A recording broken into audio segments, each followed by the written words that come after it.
You know, I always find it so interesting when I sit down and talk to new people like you, Suzanne. What brought you into this industry? I mean, why work on something like this? Well, I was a researcher. I Hmm. was a quantitative researcher working with biophysical coupling and coral reef fish and fisheries in Maryland. And I love that. I love the math. I love asking questions and answering them. But what I found over time is that my research was being shelved in, some obscure journal that my friends read, but nobody other than that read. Right. And its relevance, there was no relevance to it. I couldn't get people to adopt, new ideas, and I couldn't get people to really use the information that we were finding as scientists. Hmm. So that was what attracted me out here. This was an opportunity to work with a community who was interested in making choices, and So it's yeah, contentious, yeah, but but how do you get people who aren't interested to be interested, or can you? I Are, think I are we totally working think you against can. ourselves when we No, when we say stuff like that, right? You're always like, yeah, but how do I talk to the naysayers? Do we have to talk to the um, naysayers? yeah, but we don't always have to convince them. And Right. and there are issues that we can agree on, and there are issues. There are people here on the island that that don't agree with what we're doing here, or how we're doing it. Mostly, though, it's not what we're doing; it's the how. So we we all want to live in a beautiful place, and Hmm. we all want to make sure that place is around for a long time. Right. That's easy. Right. So how we do it is where the argument, and I think we as conservationists, we have to be um, big enough and have enough humility to allow the community to make their choices. Yeah. And that's the secret. Absolutely, which is the same. I think about this when you talk about international development, sustainable development Yeah, in international environments.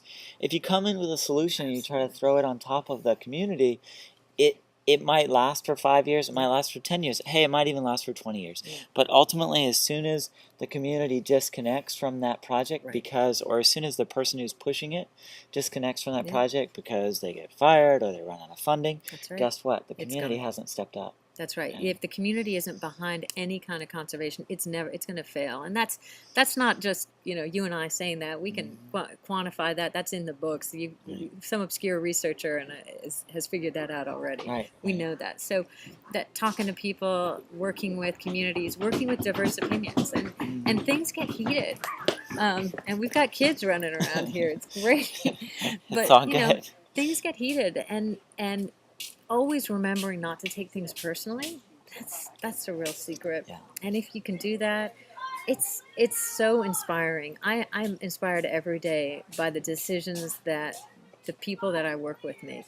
And it's not the people on my staff. They're inspiring and wonderful, but it's people that you wouldn't expect, that aren't voting for the party that you think, Right, is the sustainable party. right, right. Those people are really making decisions and changing their minds and changing the world, and when they do that. Uh, and we talk about change. One of my big deals, and this is something I'm incorporating into the book, is the concept of change is normal. That's right. We have to be okay, Hmm. especially in the future.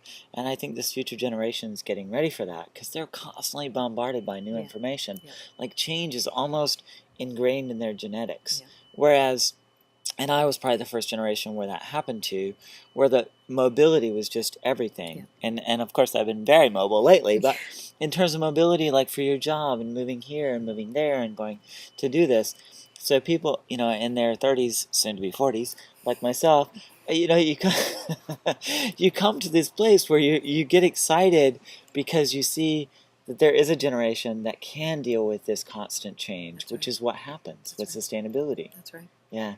And I wonder sometimes if that idea of constant change is just so uncomfortable for so many people that they're just not going to be able to deal with it. I, you know, I don't think so. I think, as you said, sometimes it's how you phrase it, and Hmm. and if you keep talking about change, that can make people uncomfortable. Right. But if you We have talk to come about, up with a different well, phrase. yeah, I mean, just See, talk I just about. want to be honest with people. Can't people just, I mean, why do I have to create a marketing Well, phrase but that's well, comfortable for them?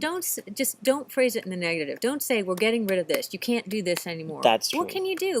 Right. And think about the positive side. And it isn't that you can't do those things. It Right. isn't that you can't buy or Right. eat beef. you can eat beef, but what choices work for you? And that's, that's what I really push with my Sure. community. Find the solution that works for you, your lifestyle, and feel good about that every day. Feel good that you've made that choice. And it's not the same choice that you're going to make or I'm going to make, but it's a choice. It's not Absolutely. a change, it's a choice. There And you go. I agree with you. I think I think it is a change, but it's okay. Change is okay. Now, as far as choice goes, it's also a choice. I get you. And choice is of course, what we in America love, the That's right. opportunity to choose. We want to choose. Uh, I think that certain choices just are so detrimental You're that choosing your future. we have to talk about that and what that Absolutely. really That's means. right. I mean, that for me is a really important piece of this. And the other thing is, I realized a long time ago when I stand up and talk in front of people, I'll have 50% of the people